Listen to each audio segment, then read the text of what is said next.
साथियों नमस्कार। पटना बिहार से मैं अमिताभ कुमार दास, आईपीएस 94 बैच, और आप देख रहे हैं मेरा अपना यूट्यूब चैनल दास बोले बिंदास। साथियों, इस चैनल में मैं आपको ऐसी जानकारियां भी देता हूं जिनको जानना ज़रूरी है, लेकिन जिनको ज़्यादातर लोग नहीं जानते। साथियों, पड़ोसी मुल्क बांग्लादेश में नई सरकार का गठन हो गया है और वहाँ एक हिंदू को नया संस्कृति मंत्री बनाया गया है, मिनिस्टर ऑफ कल्चरल अफेयर्स। इस हिंदू मिनिस्टर का नाम है निताई रॉय चौधरी। ये बहुत रोचक और ज्ञानवर्धक वीडियो है, इसे आखिर तक दिल थाम कर देखिए। साथियों, कहानी शुरू से शुरू करते हैं। जिस देश को आज हम बांग्लादेश कहते हैं वो कभी हिंदुस्तान का ही हिस्सा था और वो पूर्वी बंगाल कहलाता था, ईस्ट बंगाल। 14 अगस्त 1947 को जब पाकिस्तान का गठन हुआ तो ये हिस्सा पाकिस्तान का एक हिस्सा बन गया और इसे ईस्ट पाकिस्तान के नाम से जाना जाने लगा। फिर 1971 में 1971 में तो भारत पाक युद्ध हुआ, इंडो पाक वार। उसके बाद ये ईस्ट पाकिस्तान अलग होकर, आज़ाद होकर एक नया मुल्क बन गया और उसका नाम रखा गया बांग्लादेश। बांग्लादेश के सबसे बड़े नेता मुजीबुर रहमान माने जाते थे, जिन्हें लोग प्यार से बंग बंधु कहते थे, यानी बंगाल का साथी। बंगला में साथी को बंधु कहते हैं, तो वो बंग बंधु मुजीब कहे जाते थे। लेकिन 15 अगस्त 1975 को अचानक कुछ लोगों ने उनके घर में घुसकर शेख मुजीब, उनकी पत्नी और कई बच्चों को मौत के घाट उतार दिया। उनकी 2 बेटियां बची रह गई, जिसमें एक शेख हसीना थी जो आगे चलकर बांग्लादेश की प्राइम मिनिस्टर बनी, वजीर आज़म बनी, प्रधानमंत्री बनी। शेख हसीना की पार्टी का नाम अवामी लीग था और अवामी लीग मुजीबुर रहमान की भी पार्टी थी। इस तरह बांग्लादेश में काफ़ी उथल पुथल का दौर रहा। काफ़ी समय वहाँ सैनिक तानाशाही भी रही, मिलिट्री डिक्टेटरशिप जिसको कहते हैं। जनरल HM अरशाद वहाँ के तानाशाह हुआ करते थे। उसके बाद जनरल ज़ियाउर रहमान वहाँ के प्रेसिडेंट बने। लेकिन 1982 में 1982 में जनरल ज़ियाउर रहमान की भी हत्या कर दी गई। उसके बाद उनकी जो बेगम थी खालिदा ज़िया, वो पॉलिटिक्स में आ गई, सियासत में आ गई। उनकी पार्टी थी बांग्लादेश नेशनलिस्ट पार्टी, जिसे संक्षेप में BNP कहते हैं। तो उसके बाद काफ़ी साल तक, लगभग 30 बरस तक बांग्लादेश की जो राजनीति थी, बांग्लादेश का जो पॉलिटिक्स था, वो इन्हीं दोनों महिलाओं के, इन्हीं दोनों खवातीन के इर्द गिर्द घूमता रहा। एक तरफ अवामी लीग की शेख हसीना और एक तरफ BNP की खालिदा ज़िया। अगस्त 2024 में शेख हसीना जब प्राइम मिनिस्टर थी, उनके खिलाफ जन विद्रोह हो गया। लाखों लोग सड़कों पर निकल आए और ऐसे हालात बने कि शेख हसीना को जान बचाकर भारत भागना पड़ा और भारत ने उनको पनाह दी, शेल्टर दिया, और शेख हसीना तब से हिंदुस्तान में रह रही हैं।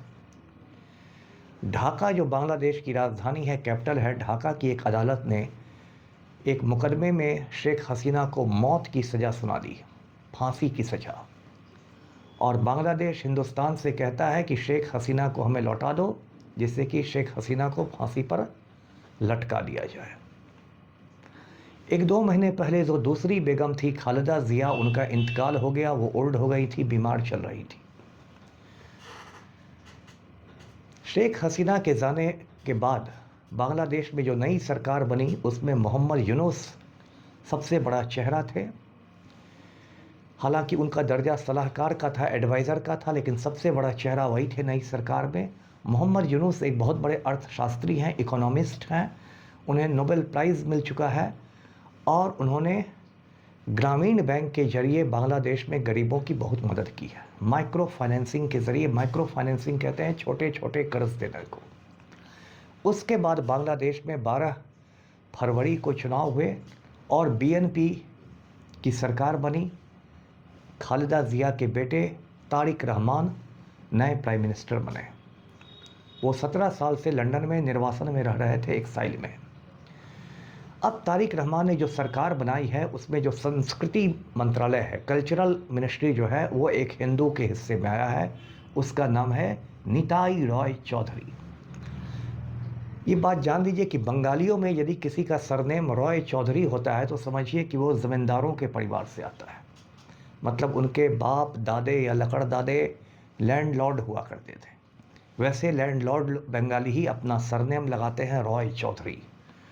तो ये जो निताई रॉय चौधरी हैं, ये ज़मींदारों के परिवार से हैं, पेशे से ये वकील हैं, एक बुज़ुर्ग नेता है और बीएनपी में इनकी बड़ी इज्जत है और ये बीएनपी में वाइस चेयरमैन है। इनकी जो बेटी है उसका नाम निपुण रॉय चौधरी है, वो भी बहुत बड़ी वकील है और वो भी बीएनपी की लीडर है। तो एक हिंदू को संस्कृति मंत्री बनाकर तारिक रहमान ने एक बहुत अच्छा मैसेज दिया है कि वो सभी धर्म के लोग, सभी मज़हब के लोगों को साथ लेकर चलेंगे। क्योंकि शेख हसीना के जाने के बाद बांग्लादेश में काफ़ी हमले भी हुए हिंदुओं पर। दीपू दास को जला के मार डाला गया था और इससे हिंदुस्तान में भारतीय जनता पार्टी बहुत खुश थी। उसे लग रहा था कि पश्चिम बंगाल के चुनाव में उसको फ़ायदा मिल जाएगा कि देखिए बांग्लादेश में हिंदुओं पर कितने हमले हो रहे हैं। लेकिन जब एक हिंदू को आज बांग्लादेश में कैबिनेट मिनिस्टर बना दिया गया है, निताई रॉय चौधरी को, तो बीजेपी वालों का मुंह बंद हो गया है। साथियों, बांग्लादेश में एक ज़माने में तो खैर बहुत हिंदू थे। पार्टीशन के बाद, हिंदुस्तान के विभाजन के बाद उनकी तादाद अब कम रह गई है। फिर भी 8% आबादी बांग्लादेश की हिंदुओं की है।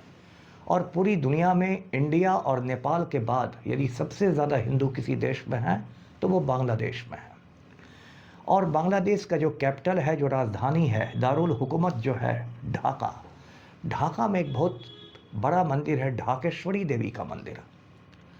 यानी ढाकेश्वरी का मतलब हुआ गॉडेस ऑफ ढाका, ढाका की देवी। और इसे आज से 900 साल पहले बल्लाल सेन नाम के राजा ने बनवाया था। बंगाल में एक सेन डायनेस्टी की हुकूमत हुआ करती थी, सेन वंश की, उसी का किंग था बल्लाल सेन।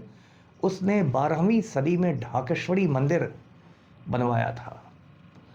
और एक दिलचस्प बात है कि कुछ साल पहले इस मंदिर को जातीय मंदिर का दर्जा दिया गया है, मतलब राष्ट्रीय मंदिर का दर्जा दिया गया है, नेशनल टेम्पल।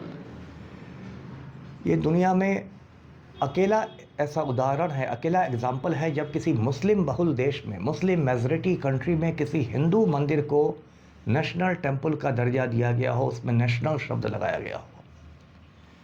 तो ये है ढाकेश्वरी मंदिर। साथियों, एक दिलचस्प बात आपको बताऊं कि बांग्लादेश का जो नेशनल एंथम है, जो राष्ट्रगान है, जो कौमी तराना है, वो है सोनार बांग्ला। और उसे एक हिंदू ने लिखा है, रविंद्रनाथ टैगोर ने। इत्तेफाक से भारत के राष्ट्रगान जन गण मन को भी उन्होंने ही लिखा है। तो इस तरह बांग्लादेश में वहाँ के कल्चर पर हिंदुओं का भी काफ़ी ज़्यादा असर है। वहाँ के नए प्राइम मिनिस्टर तारिक रहमान ने जो राष्ट्र के नाम संदेश दिया, एड्रेस टू द नेशन जो उनका हुआ, उसमें उन्होंने कट्टरपंथियों को चेतावनी दी है। इशारों इशारों में उन्होंने जमात इस्लामी को आगाह किया है कि हिंदुओं पर कोई हमले नहीं होने चाहिए। तारिक रहमान ने कहा है कि हम सभी लोगों को, बांग्लादेश के सभी धर्म मानने वालों को साथ लेकर चलेंगे और वही हमारे मुल्क की ताकत है। तारिक रहमान ने अपनी एक सरकार में एक बुद्धिस्ट को भी, एक बौद्ध को भी मिनिस्टर बनाया है, जिसका नाम है दीपेंद्र दीवान। और उन्हें जो चटगांव के पहाड़ी इलाके हैं उनका मंत्रालय दिया गया है। वो उस मिनिस्ट्री को देखेंगे, वो एक चकमा बुद्धिस्ट है। तो तारिक रहमान के इस कदम का स्वागत करना चाहिए। ये बहुत बढ़िया कदम है कि वो बांग्लादेश के सभी लोगों को साथ लेकर चल रहे हैं। तारिक रहमान ने भी नफ़रत के बाज़ार में मोहब्बत की दुकान खोल दी है। तो निताई रॉय चौधरी से अब लोगों को बहुत उम्मीद है और निताई रॉय चौधरी का मिनिस्टर बनना उन लोगों के चेहरे पर एक करारा तमाचा है जो लोग कहते थे कि बांग्लादेश में हिंदुओं पर बहुत जुल्म हो रहे हैं, बांग्लादेश में हिंदुओं पर बहुत अत्याचार हो रहे हैं। ये वो निताई रॉय चौधरी की खबर आपको गोदी मीडिया नहीं दिखाएगा, क्योंकि गोदी मीडिया सिर्फ जहर की उल्टी करता है, नफ़रत फैलाता है। इसलिए मैंने आपको निताई रॉय चौधरी का किस्सा सुनाया। वीडियो को लाइक कीजिए, शेयर कीजिए, चैनल को सब्सक्राइब कीजिए। धन्यवाद। जय हिंद।